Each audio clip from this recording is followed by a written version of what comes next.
স্বপ্ন পূরণে জীবন বাজি রেখে ভিটেমাটি ছেড়ে মানুষ পাড়ি দেয় কুলহীন সমুদ্র।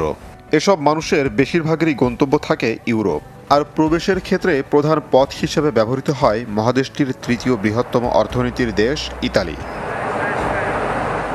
চলতি বছর ইউরোপে যাবার উদ্দেশ্যে ইতালিতে গিয়েছেন ৮৭,০০০ অভিবাসন প্রত্যাশী, যা দেশটির সরকারি হিসাবে আগের বছরের চেয়ে ৫৯% বেশি।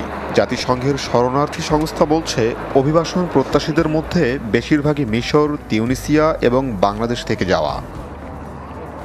সম্প্রতি অভিবাসী ও বিদেশি পতাকাবাহী জাহাজের ওপর কড়াকড়ি আরোপ করেছে ইতালির রক্ষণশীল জর্জিয়া মেলোনির সরকার।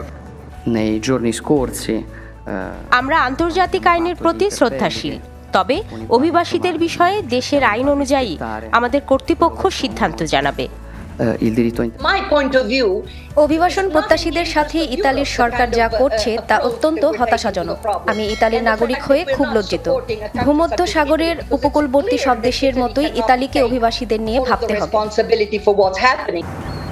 সম্প্রতি ভূমধ্যসাগরে ভাসতে থাকা নৌকা থেকে ১,৩০০-র বেশি অভিবাসীকে উদ্ধার করে ৪টি জাহাজ।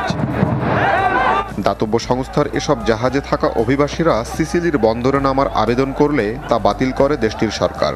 পরিসংখ্যান বলছে, চলতি বছর ৫১% অভিবাসন প্রত্যাশীর আবেদন বাতিল করা হয়। আমরা দেশের সীমানা এবং আইন রক্ষা করেছি মাত্র।